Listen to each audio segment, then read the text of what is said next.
Ciao ragazzi e ciao ragazze, bentornati, ci ritroviamo nel secondo trimestre e niente, è cambiato qualcosa, come potete vedere ho tagliato i capelli, scherzo, ma è cresciuta la panza e sono qui insomma per aggiornarvi sulla situazione di come sta proseguendo la mia vita da sportiva ma in gravidanza. Allora, so che vi interessa tantissimo, quindi parto subito da come sto affrontando i miei allenamenti.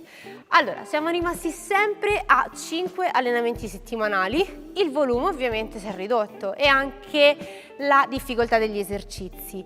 Mi alleno circa per un'oretta al giorno, mi faccio sempre il mio 3 allenamenti, un giorno di rest e 2 allenamenti, la domenica è sempre di rest. E devo essere sincera, questo secondo trimestre è decisamente meglio del primo. Nel primo hai un po' più il timore di muoverti, di fare esercizi che potrebbero dar fastidio a te o al tuo futuro bambino, mentre adesso si acquisisce una sicurezza, una familiarità con la pancia e con la situazione e quindi si è anche un pochino più spavaldi, almeno per quanto mi riguarda, nonostante poi gli esercizi siano diversi. Dall'inizio del secondo trimestre, insieme al mio coach, abbiamo scelto di seguire una serie di linee guida, tra cui quella di non scendere sotto il parallelo, e sapete che nel CrossFit ci sono tantissimi esercizi in accosciata. Noi lavoriamo in squat, ma ci fermiamo sopra il parallelo. Questo perché?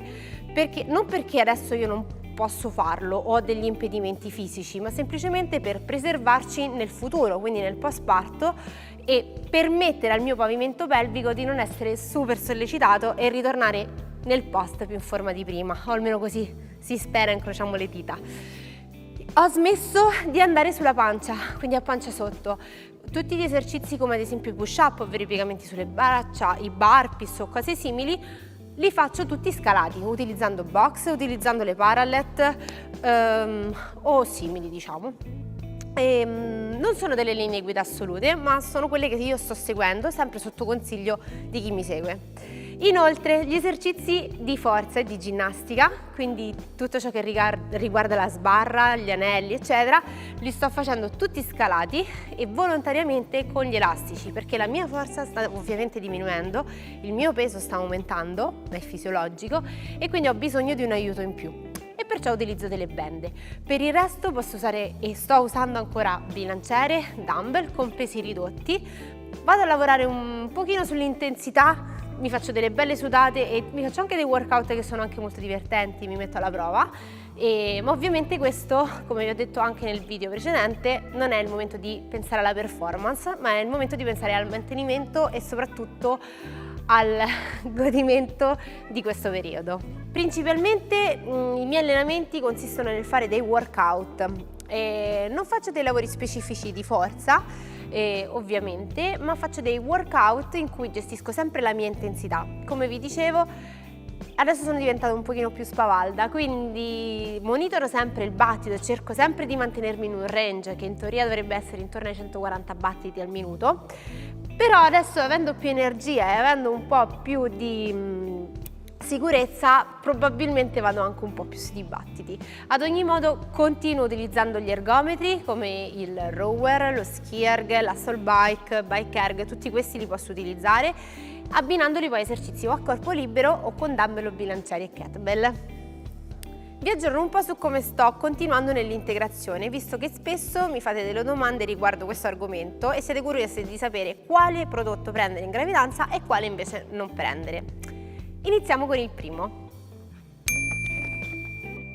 Questo è Mirtillo, un prodotto totalmente naturale che sto prendendo sotto consiglio del dottor Trapani, il nostro medico del team. Allora, sapete che in gravidanza le linee guida sconsigliano assolutamente di prendere drenanti e anche nella fase di allattamento. Questo potrebbe essere un'alternativa a cosa? Al fatto che, sempre per questioni fisiologiche, spesso le donne incinta soffrono, anch'io, soffriamo un po' di ritenzione, di difficoltà del ritorno venoso, quindi le nostre gambe si gonfiano, a volte abbiamo un po' più di ritenzione del normale o a quanto siamo abituate e questa potrebbe essere una valida alternativa con cui io mi sto trovando benissimo, in quanto va a fortificare la parete dei nostri vasi, facilitando quindi il ritorno venoso e la riduzione della ritenzione idrica. Secondo prodotto, gli omega 3. Questo è uno degli integratori essenziali che considero e consiglio sia a donne in gravidanza che non. Sono dei semplici omega 3, ma questi in particolare sono veramente ottimi e super completi, quindi è uno dei prodotti che consiglio di prendere una volta al giorno per 2 pasticche. Prodotto numero 3. Allora, questo lo conoscete già, è il Gravipur, lo sto utilizzando al posto del multivitaminico. Prendevo sempre un multivitaminico una volta al giorno prima di rimanere incinta. Una volta rimasta incinta l'ho sostituito con questo che presenta, oltre tutte le vitamine e i minerali, anche l'acido folico, che è straconsigliato in gravidanza perché va a fortificare e facilita la formazione del tessuto nervoso del futuro bambino. Prodotto numero 4, il ferro. Non per importanza, ma ve lo sto dicendo per ultimo, il ferro è uno di quei prodotti che spesse volte è necessario in gravidanza perché le donne in gravidanza tendono all'anemia. È abbastanza normale perché il nostro flusso di sangue aumenta e quindi di conseguenza anche la presenza di ferro invece va a diminuire. Io nel primo trimestre non avevo nessun problema di ferro, nel secondo ho iniziato ad essere leggermente anemica e sto ovviamente sopperendo con questo prodotto. Ottimo, perché a differenza degli anti-integratori di ferro che si trovano in commercio non dà nessun disturbo gastrointestinale e quindi vi assicuro, e me lo saprete dire, che quando lo prenderete non vi dà nessun fastidio.